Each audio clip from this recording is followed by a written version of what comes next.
আচ্ছা, আপনারা ক্লান্ত হন না, না? যে ছেলেটা সদ্য পড়া শেষ করেছে, চাকরির জন্য প্রস্তুতি নিচ্ছে, তাকে আপনারা হঠাৎভাবে জিজ্ঞেস করে ফেলেন, কিরে কিছু পেলি? তোর দ্বারা না এসব কিছু হবে না, প্রাইভেটে ঢুকে পড় বরং। আচ্ছা, আপনারা ছেলেটার মনোবল এইভাবে ভেঙে দিতে ক্লান্ত হন না? সদ্য চাকরিতে ঢোকার জন্য উচ্চশিক্ষায় শিক্ষিত হচ্ছে, সেই মেয়েটাকে হঠাৎ রাস্তায় দেখা হলে, কিরে আর কতদিন পড়বি, এবার তো বিয়েটা করে ফেল, অনেক তো বয়স হলো। আচ্ছা, এইভাবে তার জেদটা ভেঙে দিতে আপনারা ক্লান্ত হন না? আচ্ছা, যে বাড়ির বৌমা এখনও পড়াশোনা করছে, তারা হয়তো কেরিয়ারটাকে একটু গুছিয়ে নেওয়ার জন্য আর একটু উচ্চশিক্ষিত হচ্ছে, তাদের জন্য আপনারা এভাবে কেন বলেন?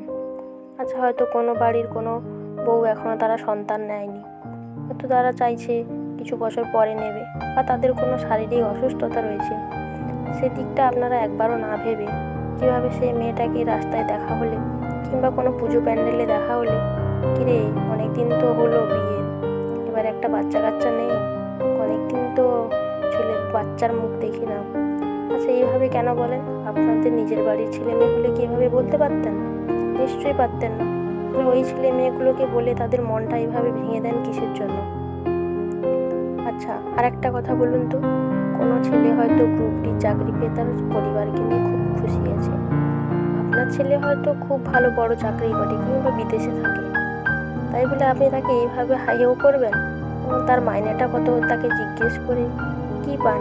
আপনারা ক্লান্ত হন না? আপনার ব্যবহারই না আপনার পরিচয়, আপনার সম্বন্ধে আপনার ধারণা তৈরি করে।